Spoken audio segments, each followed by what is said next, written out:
Hola, en esta lección vamos a seguir hablando acerca de las propiedades de la integración de funciones complejas y comenzamos por recordar que en la lección pasada vimos un resultado muy importante que se conoce como el teorema de Cauchy, el cual grosso modo afirma que si tenemos una función analítica en una cierta región y en esa región nos fijamos en una curva cerrada C, como la que aquí aparece, entonces la integral sobre C de f de z resulta ser 0.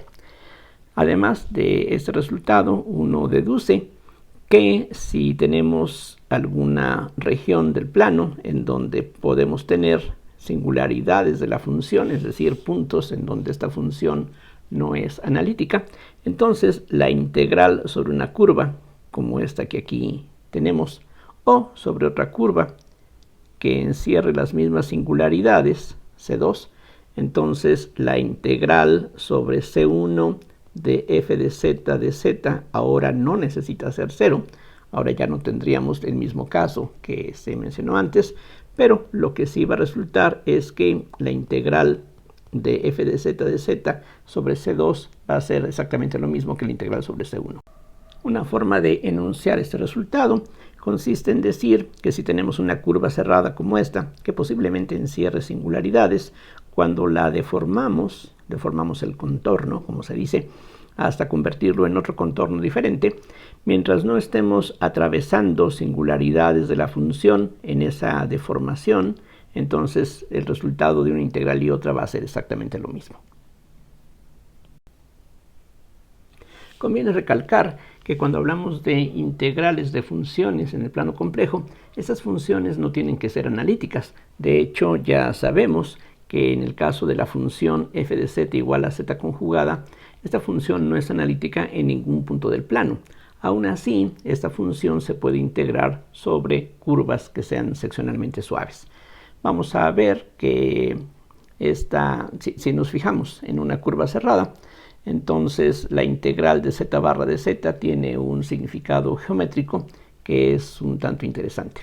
Entonces vamos a pensar, como decía, en una curva cerrada. Aquí cuando hablamos de la integral de z barra de z, el solo hecho de que esta función sea continua garantiza la existencia de la integral sobre curvas que no son necesariamente cerradas, pero en este caso queremos fijarnos precisamente en una curva cerrada C. Vamos a llamarle I a esta integral y vamos a ver qué cosa resulta de calcular lo que aquí está indicado.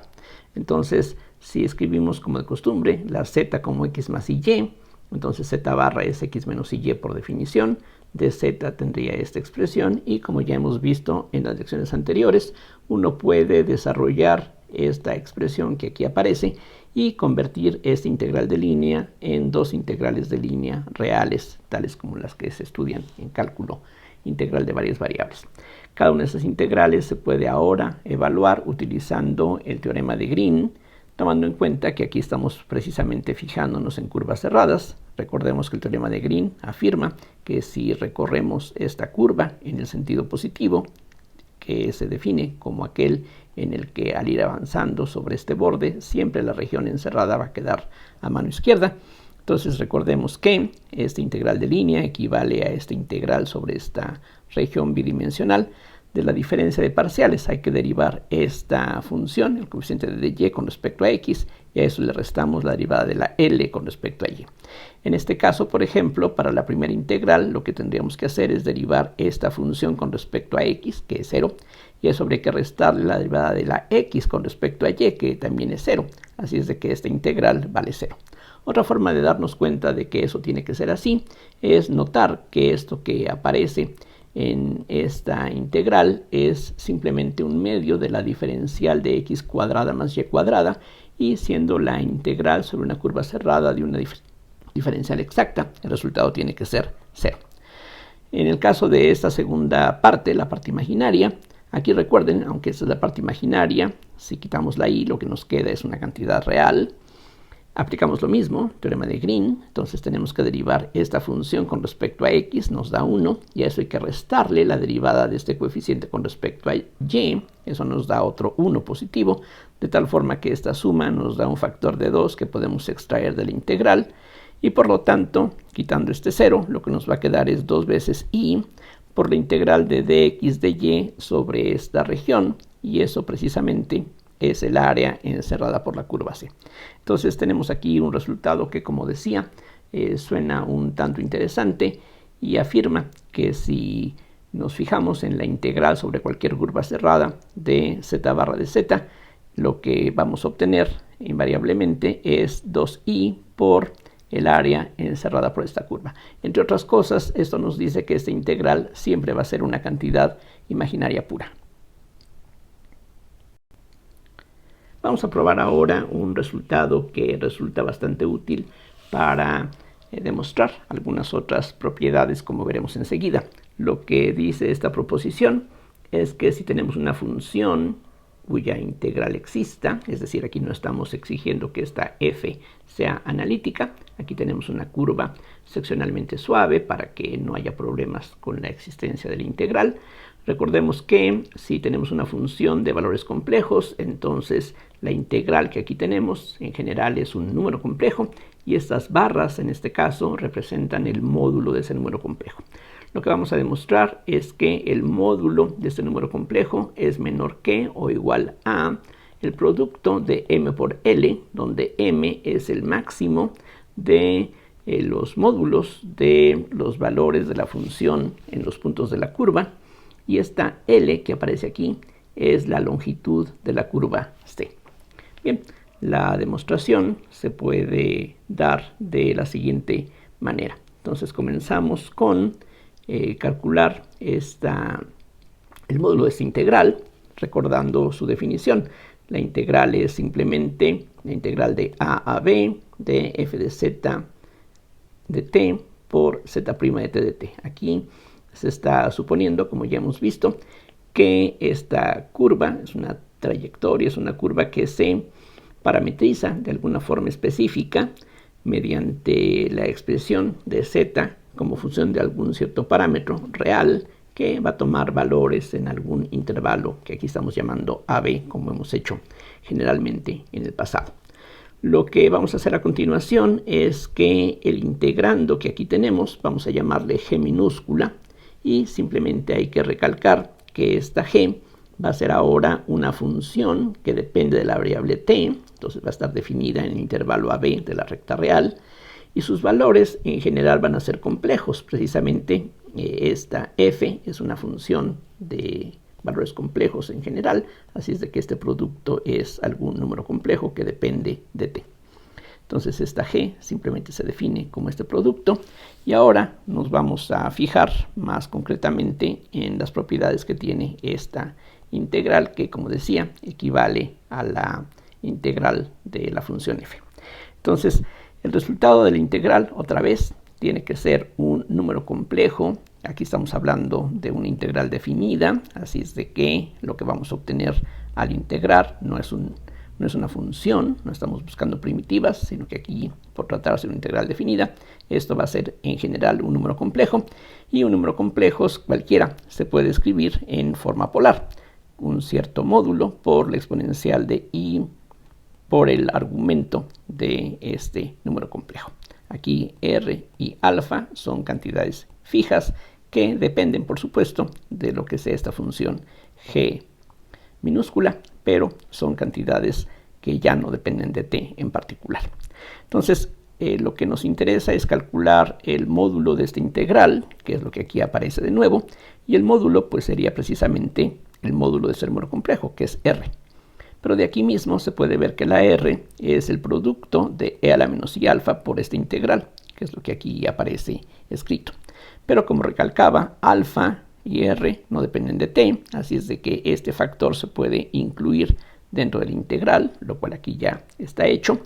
Y ahora hay que recordar que por definición, ya sabiendo que este producto en general va a tener valores complejos, lo que queremos decir por una integral como esta es que separamos en parte real y parte imaginaria, por ejemplo, e integramos término a término. Es decir, esta integral sería la integral de la parte real de esta función más i veces la integral de la parte imaginaria de esa función. Pero recordemos que esta integral es r, que es un módulo, que es una cantidad real. Eso quiere decir que la parte correspondiente a la parte imaginaria tiene que desaparecer. Así es de que forzosamente de esta integral solamente tiene que sobrevivir esta primera parte. Ahora, en este caso, a diferencia de lo que ocurría con la g, como estamos fijándonos en la parte real de esta función, esto es una función de variable real, de valores reales. Y por las propiedades de la integral elemental, lo que sabemos es que la integral sobre este intervalo AB de esta función tiene que ser menor que o igual a la integral del valor absoluto de la función que aquí estamos integrando. Aquí las barras representan valor absoluto, ya no es el módulo, porque aquí estamos hablando de una función de valores reales. Grosso modo, lo que está ocurriendo aquí es lo que sigue. Si tenemos en el intervalo AB una función que podemos graficar en este caso, porque recordemos, esto es una función ya de valores reales.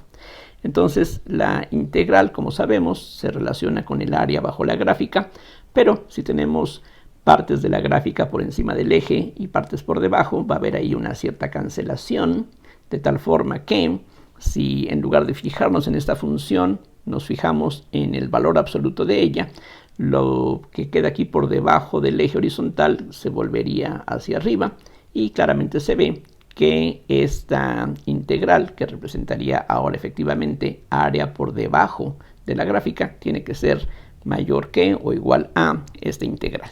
Repito, esta es una propiedad que uno debe de conocer del cálculo elemental para funciones de reales en reales. Ahora también sabemos, y esto es simplemente la desigualdad del triángulo, que el módulo de un número complejo es igual a la raíz cuadrada de x cuadrada más y cuadrada. Y esto es mayor o igual que el valor absoluto de x. Entonces siempre el módulo de un número complejo es mayor o igual que el valor absoluto de la parte real o de la parte imaginaria. Por lo tanto, lo que tenemos aquí dentro de la integral, que es el valor absoluto de la parte real, tiene que ser menor o igual que el módulo del número complejo que aparece aquí como argumento de esta parte real. Entonces, esto es cierto. Y ahora sabemos de las propiedades algebraicas de los números complejos que el módulo de un producto de números complejos es el producto de los módulos y el módulo de este factor es simplemente 1. Por lo tanto, lo podemos eliminar y esto es lo que tenemos ahora.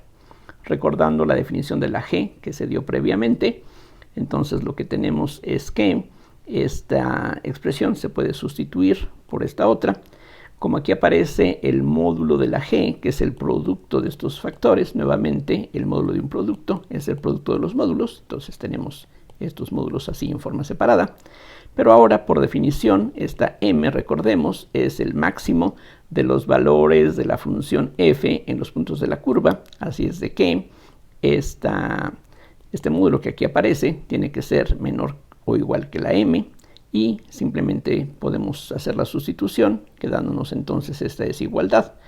Esta última integral que tenemos aquí, que ya no depende de la f, sino que simplemente depende de la curva de la que estemos hablando, esto se puede ver que, nuevamente por la definición del módulo de un número complejo, la z' es el número complejo que se obtiene derivando la x con respecto a t y la y con respecto a t, multiplicado por una y.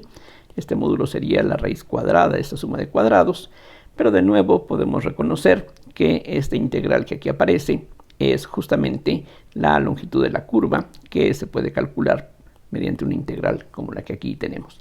Y eso entonces prueba la afirmación que estaba dada aquí más arriba, que el módulo de la integral de una función sobre una curva tiene que ser menor que o igual a el producto del máximo de la función en los puntos de la curva por la longitud de la curva. Vamos a ver enseguida algunos ejemplos de la aplicación de este resultado. De hecho, vamos a probar ahora esta fórmula que se conoce como la fórmula integral de Cauchy, y el enunciado en una forma un poquito más precisa se refiere a lo siguiente. Vamos a tomar un cierto dominio en el plano complejo y vamos a tomar algún punto z0 que pertenece a este dominio. Vamos a suponer que f es una función definida aquí con valores complejos, como hemos estado haciendo regularmente para esta f. Vamos a suponer que esta f es analítica en toda esta región, excepto quizá en z0. Esta notación, recordemos, significa que al conjunto D le vamos a quitar el conjunto que tiene nada más al punto z0. Noten que aquí no estamos diciendo que en el punto z0 la función f no debe de ser analítica. Lo único que estamos pidiendo es que la función f sea analítica en todos los puntos aparte de z0. Lo que ocurre en z0 no es muy relevante en este caso. Entonces lo que afirma esta proposición es que si C es una curva cerrada simple en D, como lo que aquí estamos dibujando, aquí esta sería ahora una curva que tenemos dentro de esta región D, la fórmula integral de Cauchy lo que afirma es que el valor de esta función f en el punto z0 se puede calcular mediante una integral de línea sobre la curva cerrada C de esta expresión. Vean ustedes que de los dos lados aparece la misma función f y una diferencia es que del lado derecho aparece una integral en donde tenemos en el denominador z menos z0. Vean que aun si suponemos o no que esta f sea analítica en el punto z0, debido a este denominador, este cociente que estamos aquí integrando tendría una singularidad en z0. Pero noten que esta integral es una integral sobre la curva C0, es decir, aquí no estamos cruzando por este punto en donde podría haber problemas. Aquí estamos evaluando la integral tomando en cuenta los valores de este cociente en los puntos de la curva. Recuerden, una integral de contorno como esta es una integral de línea y en esa integral lo que hacemos básicamente para calcular la integral es parametrizar los puntos de la curva y calcular pues la integral de esta función precisamente tomando en cuenta nada más lo que vale la función en los puntos de la curva. O sea, no vamos a cruzar aquí por z0. z0 definitivamente es un punto que queremos que se encuentre en el interior de la curva, pero no sobre la curva. Entonces lo que dice la fórmula integral de Cauchy es que el resultado de esta integral es, excepto por este factor constante, que es algo imaginario puro, el valor de la función en z0. Aquí algo que vale la pena recalcar es que para determinar el valor de la función en este punto, lo que estaríamos ocupando es el valor de este cociente en los puntos de esta curva. Como ya se señaló antes, si nosotros deformamos esta curva y la extendemos o la contraemos, pero siempre encerrando la misma singularidad, el valor de la integral no va a cambiar. Aquí recuerden, C es cualquier curva cerrada simple que se encuentre dentro de este dominio D y que encierre al punto Z0. La demostración de que esto es cierto es algo bastante simple utilizando los resultados que ya hemos establecido.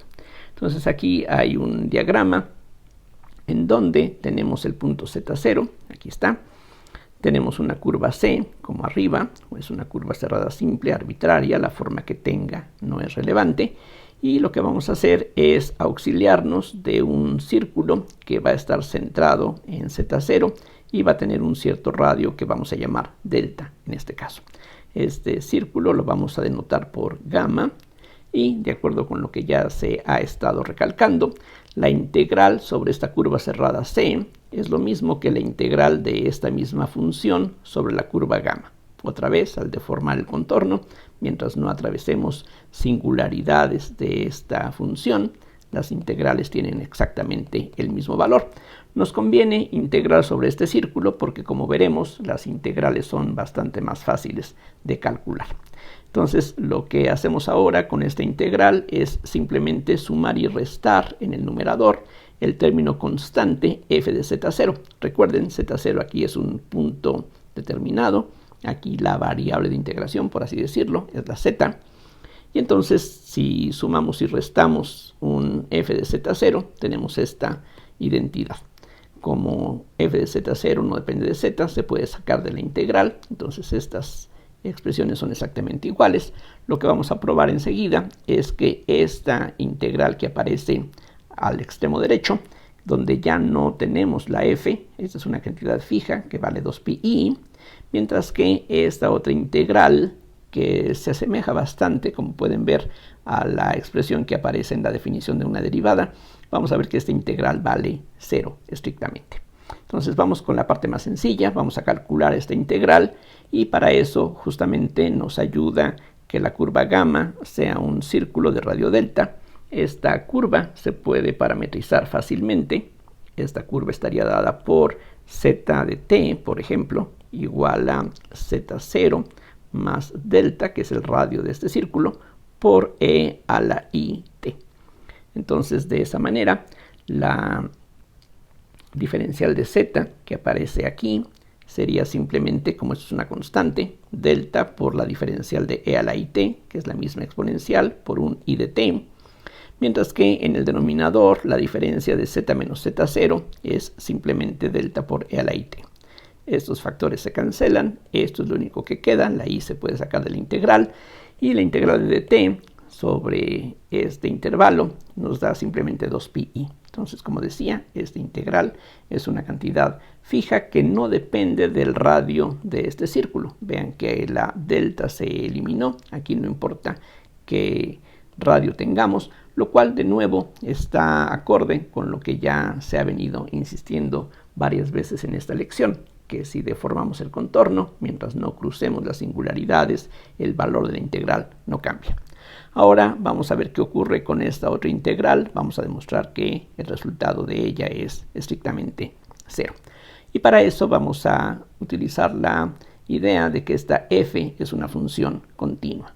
Como decía antes, lo que no estamos exigiendo es que la f sea analítica en z0 inclusive. No estamos diciendo si la derivada existe o no existe en z0, pero lo que sí vamos a requerir es que esta función f sea continua en todo este dominio. Y entonces, de acuerdo con la definición de continuidad, lo que eso significa es que si tomamos una cantidad epsilon mayor que 0, una cantidad real arbitraria positiva, recuerden, la epsilon no tiene por qué ser en algún sentido pequeña. La epsilon puede ser 20.000 millones y eso cumple el requisito de ser mayor que 0. Entonces, como f es continua, dada la epsilon, como sea que la escojamos, debe de existir un delta mayor que 0, tal que estas desigualdades se satisfagan. Entonces vamos a fijarnos en el módulo de esta integral, que es lo que aquí tenemos. En esa curva gamma, nuevamente z menos z0 tiene un módulo que es simplemente delta. Entonces podemos reemplazar este denominador por delta, que es una constante que se puede sacar de la integral. Las cosas quedan así.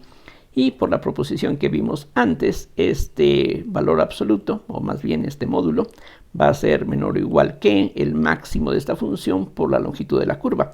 La longitud de la curva pues es muy fácil de determinar, y aquí de nuevo nos ayuda que se trate de un círculo. Eso es 2pi por el radio, delta. Mientras que la diferencia que está aquí en módulo va a estar acotado por epsilon, de acuerdo con lo que ya se señaló previamente. De tal forma que el módulo de esta integral va a estar acotado por esta expresión, en donde la delta se cancela. Este es el resultado. Nuevamente vean que el radio no interesa, lo cual, otra vez, si cambiamos el radio, eso no debe de afectar al valor de la integral, como ya se ha insistido. Entonces, como esta epsilon era una cantidad positiva pero arbitraria, lo que estaríamos aquí concluyendo es que el módulo de este número complejo es tan pequeño como queramos. Aunque la epsilon es positiva, es arbitraria, y la única forma en que esto sea menor que cualquier cantidad positiva es que esto sea 0.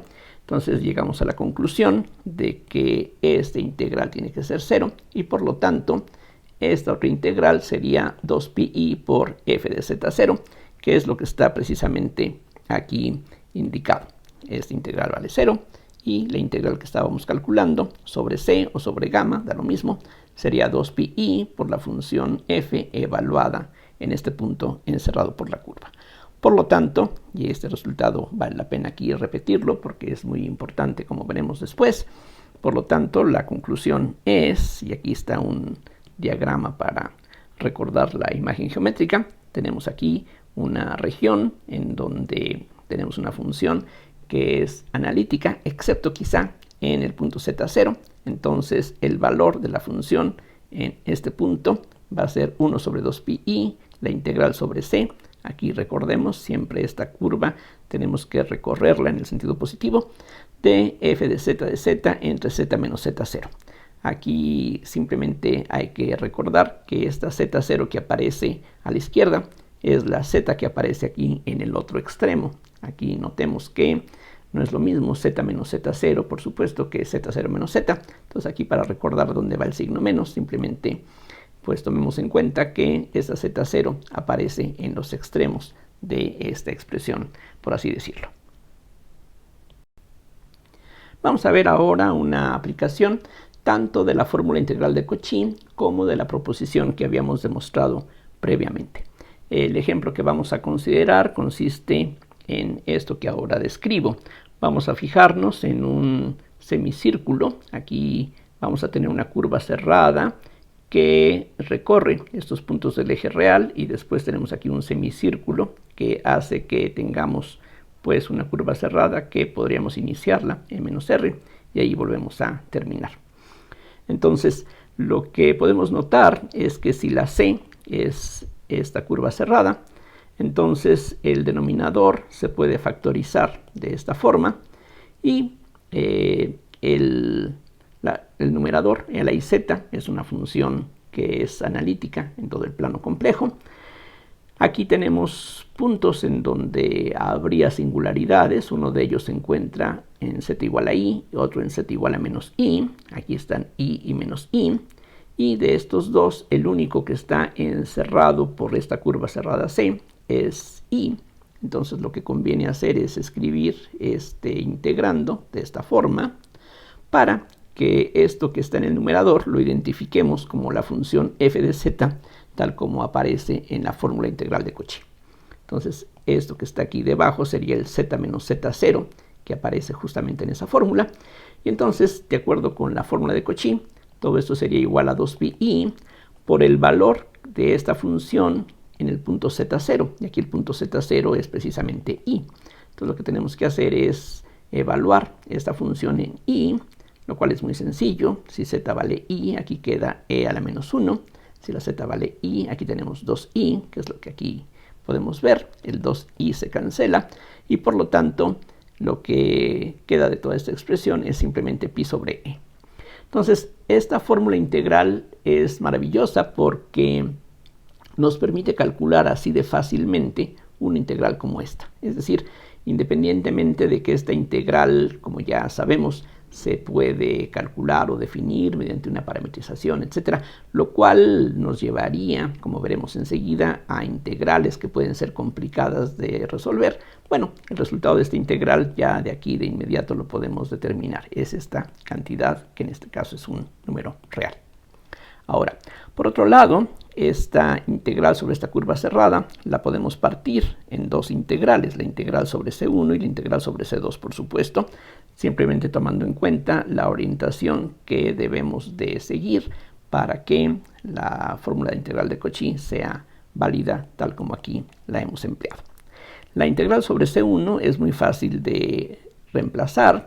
Una forma de parametrizar esta curva es simplemente tomando z igual a x. Entonces, si la z vale x, el numerador queda como e a la x, el denominador queda así, y la x iría de menos r a más r. Es decir, aquí la parte real de la z la podemos utilizar directamente como el parámetro, no necesitamos más.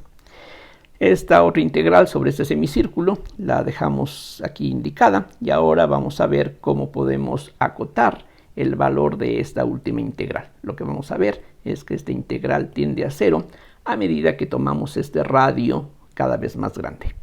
Y para eso precisamente vamos a utilizar lo que ya estuvimos estableciendo previamente. Entonces nos fijamos en esta integral, tomamos su módulo y por lo que sabemos esto tiene que ser menor que o igual a el máximo de esta función por la longitud de la curva.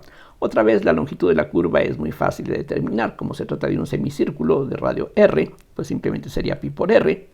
Y como el módulo de e a la iz está acotado, entonces aquí podemos cambiarlo por un 1. Aquí hay que explicar con un poquito más de detalle.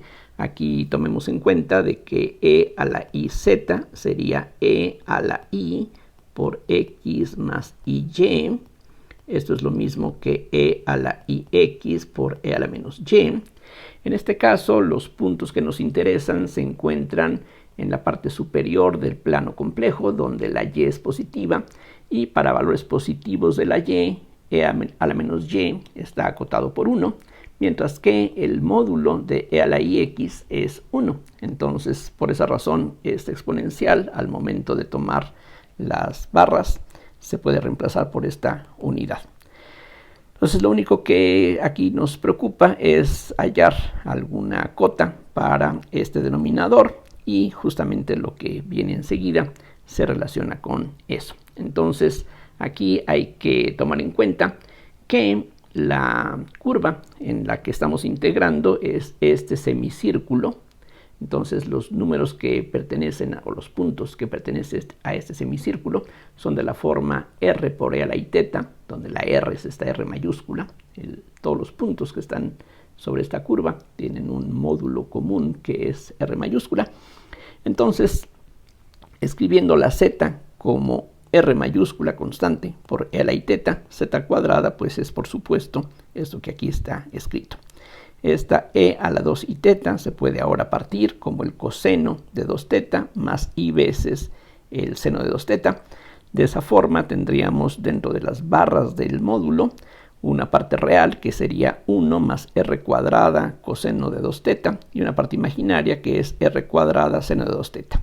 El módulo de ese número complejo pues es la raíz cuadrada de la parte real al cuadrado más la parte imaginaria al cuadrado.